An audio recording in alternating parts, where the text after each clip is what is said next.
Hi, and welcome to Oil 101, the podcast. My name is Doug Stetzer, and I'm Content and Community Manager for EKT Interactive. Today, we will be discussing the midstream segment of the oil and gas industry. This content was developed by industry experts with decades of experience. For more information about our free Oil 101 content, visit www.ektinteractive.com.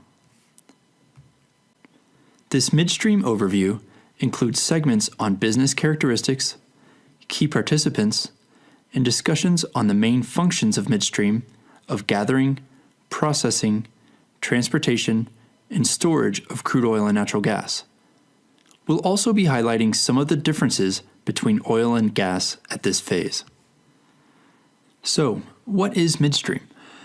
Midstream is the function of the oil and gas industry that provides the vital link between producing areas and the population centers where industrial, refining, and residential customers are located.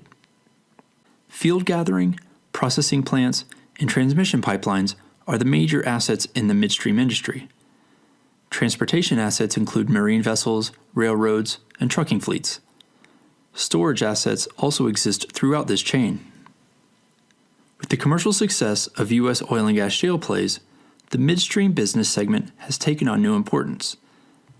A 2014 study forecasted the need for over $640 billion of investment in the next 20 years to leverage U.S. crude and natural gas shale supplies. So be sure to stay tuned to developments and opportunities in this major part of the oil and gas industry.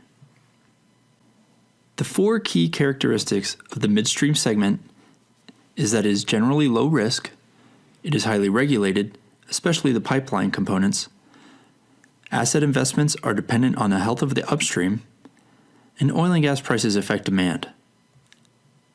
The business of moving oil and gas around is considered very low capital risk. Historically, in most integrated oil companies, the midstream segment was considered a small part of upstream and downstream operations. It wasn't until the 1980s that U.S. companies began spinning off these assets into publicly traded master limited partnerships, or MLPs. The midstream field gathering and processing sector is relatively free of commercial regulation. However, interstate transmission pipelines and subsequent state and local gas distribution rates are highly regulated in the U.S. by the Federal Energy Regulatory Commission, or FERC. Midstream investment can become highly politicized and even subject to executive decision in the U.S. if the proposed infrastructure crosses an international border. This has been seen in the recent national debate on the Keystone XL segment that crosses between the U.S. and Canada. Midstream is literally stuck in the middle. It depends on both healthy upstream supply and strong consumer demand. Without a steady supply of oil and gas, there is nothing to process, transport, and store. On the other hand, without demand from downstream commercial, industrial, and retail consumers, the need to bring these supplies to market is diminished. This podcast episode is brought to you by EKT Interactive's Oil 101, a free introduction to oil and gas. Within this free, members-only content area, you'll find ebooks on oil and gas industry fundamentals, relevant articles on key oil and gas topics, and a growing body of digital learning content. Claim your free membership and join the Oil 101 learning community at www.ektinteractive.com today. So, who are the key players in midstream? With the growth of the MLP structure in the U.S., you'll notice that the large midstream companies aren't the familiar oil and gas companies. Some of the largest midstream MLPs are Plains All American, Enterprise Product Partners, Kinder Morgan, TransCanada, and Spectra Energy. Some MLPs concentrate only on transmission pipelines, some on oil, and many on natural gas, and others on converting natural gas to high-valued NGLs or petrochemical feedstocks. The energy MLP structure is solely a United States business entity. Globally, one of the largest operators of pipelines is OAO Transneft, the Russian state-owned transport monopoly. And there's a good list of other major pipeline operators throughout Europe, Asia, and Africa in Wikipedia. We'll be sure to put the link in the program notes. Now let's talk about the 4 major operating components of midstream. The first step in the midstream process is field gathering. Oil and natural gas production comes from thousands of wells.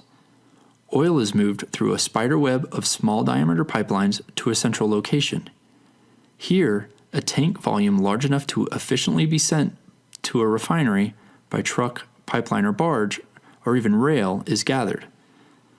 Natural gas is a little different. Unlike crude oil, it cannot be stored at or near the well. A series of smaller diameter pipelines moves it to a central treating or processing facility to remove water and impurities and separate out the NGLs. The natural gas, primarily methane, can then enter a large diameter transmission pipeline to be moved to end users. Field processing requires surface units that are designed and installed to measure the production rate of oil and gas and water from the reservoir, separate the oil and gas from the wastewater, remove any impurities, and temporarily store it until it's ready to be moved. Fractionation plants separate the high-valued natural gas liquids, or NGLs, from natural gas production. These NGLs are used as blend components in refineries and as feedstock in the manufacture of petrochemicals. And be sure not to confuse NGLs with LNG, or liquefied natural gas, which we'll discuss in the transportation section. After field processing, treated oil and natural gas is delivered via a huge and complex transportation, pipeline transmission, and distribution infrastructure. In the U.S., there are hundreds of thousands of miles of natural gas, crude oil, and liquids pipelines. Natural gas, which flows at a much higher pressure than crude oil, is most often transported in large diameter inter- and intrastate regulated pipelines. LNG is natural gas that has been converted to a liquid for easier transport and storage. This occurs when the gas is cooled to approximately minus 162 degrees Celsius or minus 260 degrees Fahrenheit. Large LNG vessels are used to transport natural gas for international shipments. To transport crude oil, pipelines are also the safest and most efficient shipment method. However, truck and rail are more flexible in terms of timing and being able to ship to alternative and multiple destinations. Today, in the U.S., the importance of rail cannot be underestimated. Most U.S. shale oil plays do not have access to the existing pipelines. For example, there is very little infrastructure in oil plays such as the Bakken in North Dakota. Therefore, over 75% of the million or so barrels a day of Bakken production is moved by rail. Storage for crude oil and refined products is pretty straightforward. Methods include field tank batteries, product bulk terminals, refinery tanks, and holding tanks.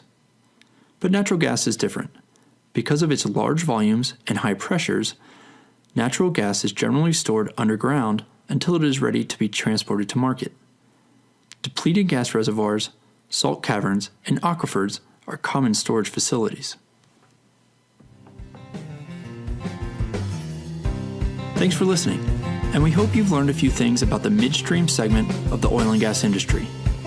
Be sure to share this as you see fit and review us on iTunes if you have a chance. Your feedback really helps us improve as we move forward. If you want more information about our Oil 101 Microbes to Markets content, go to www.ektinteractive.com and register to access our free content library. Thanks again, and we'll see you next time.